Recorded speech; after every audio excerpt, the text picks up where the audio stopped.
Una olla por una sonrisa. El desaparecido y acreditado periódico El Mundo se anunciaba como el primer diario de Tamaulipas y las Huastecas. Este rotativo, en 1951, convocó a un concurso denominado La Sonrisa Comercial Más Atrayente. Durante la etapa de la premiación se sortearon útiles para el hogar. De Altamira participaron tres muchachas, las hermanas Evita y Virtudes La Tuti Cruz Polanco y Rosita Loya Prieto. El viernes 15 de julio se realizó el certamen. Los organizadores concibieron la idea del empleo exclusivo de las mujeres en las tareas domésticas. Pensaron, tal vez, que una vajilla y unas ollas podían ser la recompensa idónea para las jóvenes participantes en la justa femenil. Al fin, la cocina era, según algunos, el destino de instrumentos y personas. Encontré más información al respecto de quién ganó ese concurso. Estrellas de la radio. A finales del siglo XIX, tras el aprovechamiento de otros inventos y descubrimientos, varios pioneros de la radio, con aptitud e imaginación, avanzaron con grandes zancadas en la invención de la radio y en corto plazo este aparato se convertiría en un artefacto de enorme trascendencia para la humanidad. El papel de la radio en la difusión de la cultura y la aparición de cantantes populares ha sido muy destacado. Durante el periodo que comprende esta investigación, la década de los 50 del siglo pasado en Altamira, los habitantes con aparatos de radio podían sintonizar las difusoras de Tampico. Funcionaban las estaciones XERP, XEFW, XETO, XETU, XES y XELE. En la programación de las radiodifusoras, los escuchas disfrutaban de la música de los cantores del pánico o programas como El Compadre Canché, Don Casimiro, Gilberto Ruiz, Arte Lírico con Raúl Gómez y Carlos Aguilar. La XES transmitía un noticiario de 15 minutos antes de las 8 de la mañana y a la 1 de la tarde. Otros de los programas transmitidos eran Música y Artistas Musar, El Cantar de la Huasteca, Esquela Nupcial, Cancionero Picot, La Maldad Frente a la Virtud, Peinando la Vida, Noticiero Coronita de El Mundito, Amor de Adolescentes, Doctora Corazón, Sonrisas Colgate, Coronita, Concurso de Aficionados, Música con Orquestas y a las 12 de la noche, Las Mañanitas. Como hoy, las difusoras transmiten a esa hora el himno nacional mexicano. Algunas difusoras que transmiten a esa hora. Una de las estaciones transmitió la novela de Julio Verne, 20.000 leguas de viaje submarino, a las 4:30 de la tarde. A la 1 de la tarde, El Ojo de Vidrio, que es la historia del legendario personaje radiofónico Porfirio Cadena. Era una radionovela costumbrista desarrollada en un ambiente norteño y bucólico. Los pobladores del medio rural se entusiasmaban con esa novela. Las canciones más escuchadas eran interpretadas por Pedro Vargas, Luis Alcaraz, las hermanas Vélez, Agustín Lara, Los Panchos, María Victoria, hermanos Martínez Gil, Lola Beltrán, Churumbeles de España, Manuel Omián, Cricri, Acerina y su danzonera, Pedro Infante, Vicente López y Orquesta Lecuona y sus muchachos, hermanas Montoya, Marta Catalina, Fernando Fernández, Los Petes, Montañeses del Álamo, Jorge Fernández, Jorge Negrete, María Luisa Landín, Los Llaneros, Larrison y su orquesta, las hermanas Padilla, Lilia Mendoza y Trío Cantarrecio. Los segmentos para cada cantante eran de 15 minutos exclusivos. Además, algunas estaciones transmitían la cartelera cinematográfica del puerto de Tampico. La XETU, en marzo de 1951, Contaba con un cine concurso, el programa más alegre e interesante, con el locutor Gilberto Soria. Conteste la pregunta y vaya a su cine favorito.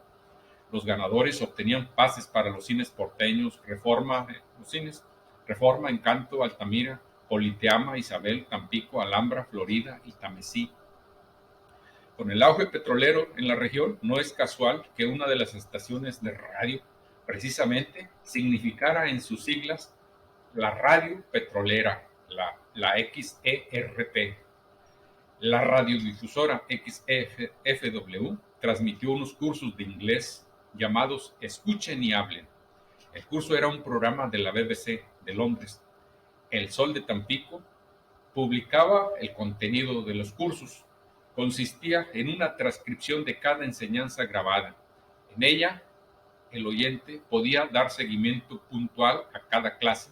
Mientras escuchaba la radio, estaba leyendo el texto en el periódico El Sol de Tampico. Entonces, en el diseño y operación de las clases participaban 3 empresas. La radiodifusora de Tampico transmitía cada estudio. La BBC enviaba el material para transmitir y el Sol de Tampico difundía el texto de cada sesión. El alumno, en su domicilio, debía leer el diario y escuchar y repetir lo dicho por el locutor. Por otro lado, la XS, con el patrocinio de una refresquera, transmitía el programa Aventuras de Superman de lunes a viernes a las 7:15 de la noche. Me pareció relevante contar un episodio en el que estuvieron involucrados varios locutores de la entidad. Unos radiolocutores tan pequeños fueron cesados de sus empleos.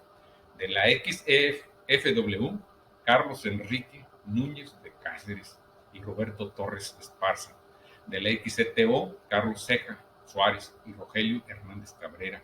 De la XTU, Joel Torres, Miquías Estrada y Francisco Antonio Velázquez. Y de la XES, Federico Medina, Leoncio Zúñiga, José Ives Latuada y Antonio Guzmán. El motivo del cese fue porque ellos pretendían constituir una agrupación sindical para defender sus derechos. Entonces los echaron a la calle. Carlos Santillana, un locutor reinocense, trató de unificar a todos los trabajadores del micrófono a mediados de 1955. De película. Durante la primera mitad del siglo XX, el cinematógrafo alcanzó niveles de desarrollo de forma vertiginosa. Durante los 40, el arte del cine adquirió su madurez. En México, distinguidos artistas y directores obtuvieron nuevos medios de expresión para entretener y educar al público nacional, quien transitaba de lo rural a lo urbano, de la rusticidad a la industrialización, de lo tradicional al modernismo. La industria del cine vivió un impulso frenético durante la década de los 30. El país emergía de un doloroso proceso de guerra civil y las transformaciones políticas, sociales y económicas eran el signo del momento. Para dar proyección a las producciones, además de los establecimientos de las ciudades, en pequeñas villas prosperaron edificios acondicionados como salones de baile y como lugares para las exhibiciones cinemáticas. En Altamira funcionaba el Cine Independencia y en Estación Cuauhtémoc también existía un local para las exhibiciones.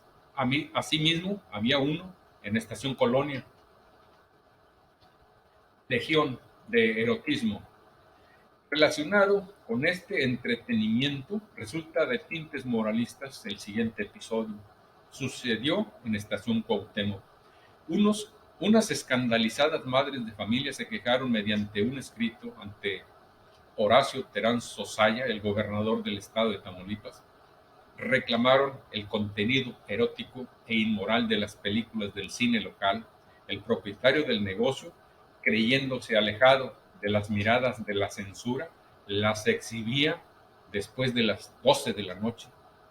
Las mujeres del poblado afirmaron en el escrito que los jóvenes se pervertían, quienes de por sí la juventud recibían malos ejemplos. Por motivo de las películas, sus hijos no se acostaban temprano. Claro, muchos cachondos mozalbetes esperaban a que llegara la hora de las pelis Aunque el dueño del cine, Higinio Bautista Mercado, pretendiera protegerse mediante un horario de difícil acceso, no logró burlar el escándalo. La entrada al espectáculo estaba reservada solo para los varones, pero las pornográficas narraciones de las historias exhibidas llegaban como sensuales dulces contaminados a oídos de algunas inocentes muchachas al día siguiente. ¿Por qué? ¿Cómo se dieron cuenta? Las quejosas pidieron al gobernador una investigación y freno a esos espectáculos, según contó el periódico El Mundo el jueves 25 de febrero de 1954. En ese tiempo, la Legión Mexicana de la Decencia y el Comité Parroquial de la Juventud Familiar Católica Mexicana, la JFCM, publicaba una clasificación de las películas.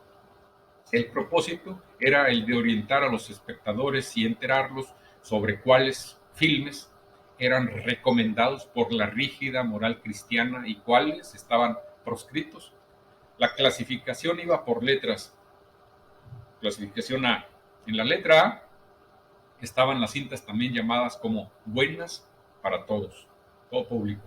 Se incluían las recomendadas para toda la familia. Ejemplos: una de héroes y otra película, Tú y las nubes.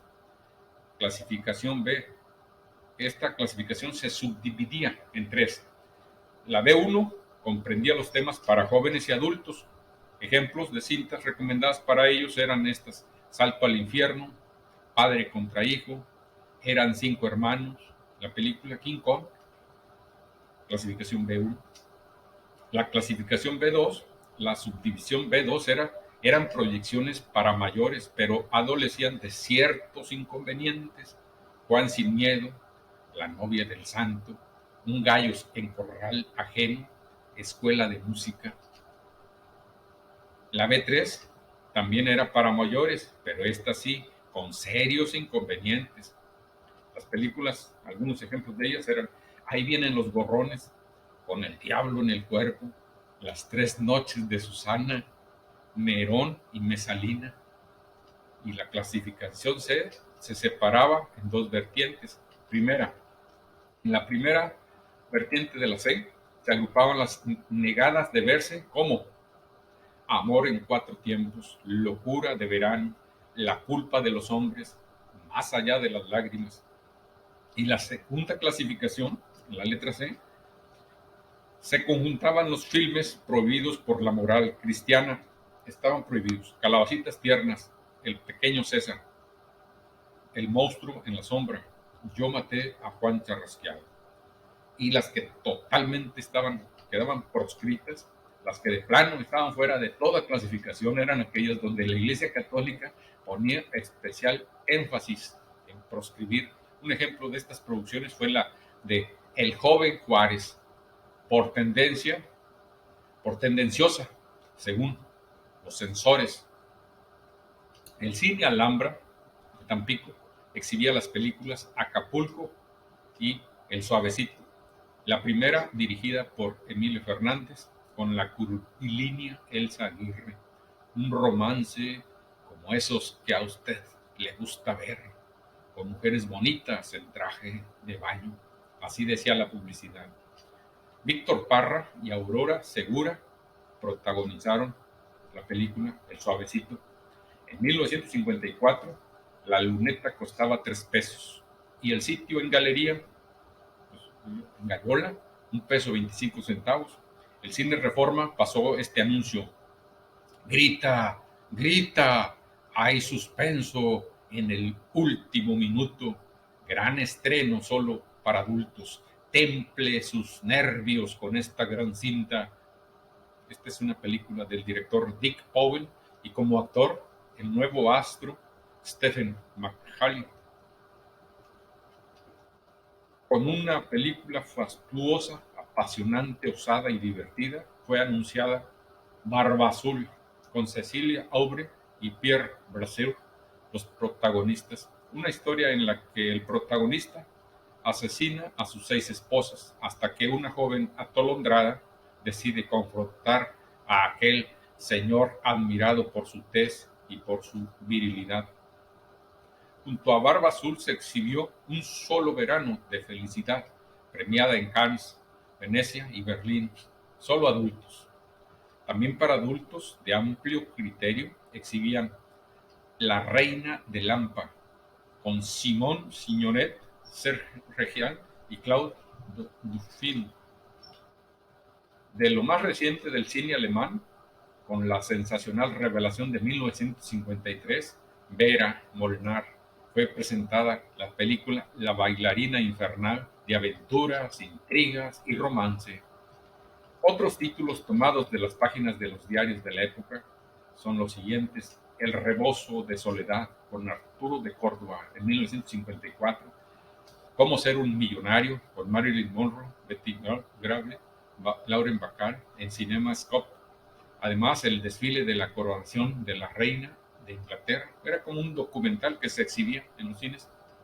Elsa Aguirre, en Cuatro noches contigo; Joaquín Pardavé, en Mi campeón; Rosario Granados, en La huella de unos labios; Clark Gable y Vivien Leigh, en Lo que el viento se llevó; Joaquín Pardavé, en La historia de un viejo rabo verde, El casto Susano; John Wayne, en Una isla en el cielo; Rosita Arenas, en La ladrona; Mimón Sevilla protagonizó Aventurera.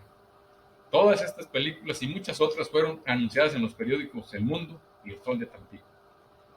Cines criollos, propiedad de Antonio Acevedo y su esposa Nicolasa Martínez, existía en Estación Colonia el Cine Colonial. Por cierto, a principios de enero de 1955, Alfonso Gómez, Pedro Quintero, Macedonio Contreras y Elvira A. de Betancourt entablaron demanda laboral por falta de pago de salarios. La suma reclamada era de 28,800 pesos. En la villa de Altamira, en la calle Morelos, entre Quintero y Capitán Pérez, funcionó el primer cine y se llamó Independencia. De manera ordinaria, las funciones de cine las exhibían los fines de semana por la noche, ya cuando la gente descansaba de sus faenas, y en extraordinarios días de fiesta exhibían cintas entre semana. Este cine contaba con su propia planta generadora de electricidad y altavoces. Su dueño, Ignacio Pérez Cruz, también organizaba representaciones de obras de teatro, según recuerda María Concepción Rodríguez Polanco en una entrevista con el autor el 5 de enero de 2012. Ignacio Pérez Cruz era un personaje simpático, dirigía obras teatrales y él mismo actuaba muy cómicamente. Era muy agradable.